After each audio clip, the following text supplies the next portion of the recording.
Are we live? We're live. Alright, so it's story time. Okay, so back a few years ago, I was busking in Fells Point. And I always talk to everybody. I love talking to people down there. That's better than getting dollar tips. And sometimes we make $300 before the economy went to shit. But back in the day, there was this conversation I had with this young dude. He must have been, I don't know, millennial age.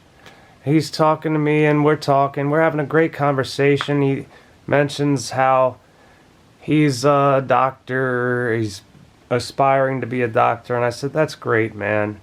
But you know, most of you people, you have misinformation, disinformation, and I'm proof of it.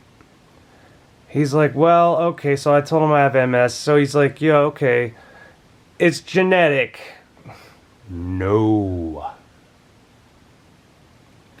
My grandfather has so much well, he's gone. God bless grandfather Francis Pettyjohn.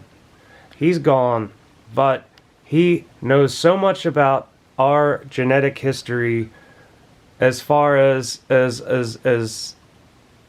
bring like the stories of our family on my dad's side. On my mom's side, yeah, there's been, okay, my grandmother had strokes and seizures, but she didn't have MS. Nobody I'm related to has MS. Nobody does. Nobody's had a story of it, anything like this. And I'm willing to lay you odds that MS is not genetic. Maybe it is for some people, but not for me. That's not. I was put on so many goddamn antibiotics, so many acne medications, one of which I did not take because I was too scared of it, because I had a brain. Even as a little child, I had a brain with all these zits and all these boils on my back, all this disgusting shit. I had all that, and they wanted to put me on Accutane. And you know what Accutane did? Alright, let's say 20 years later, I got my television on. It's an ad about 1-800-BAD-DRUG. If you are someone you know is taking Accutane and suffered Crohn's disease, partial removal of your bowels, you may be, oh my God, you may be eligible for a compensation. I'd like compensation for a lot of fucking things. And these motherfucking lunatics trying to put me on something that has an ingredient that says, I read about that ingredient, glacial something acetate, whatever. It fucking eats through rubber gloves. But he's like, well, it's such a trace amount.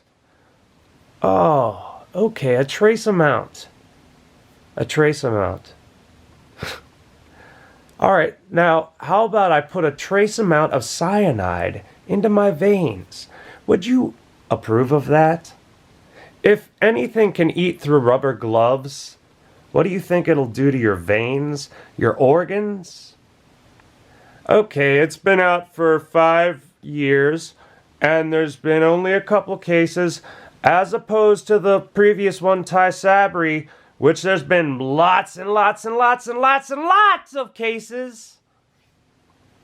And yet, that was the thing they were pushing on me when I was diagnosed in 2007.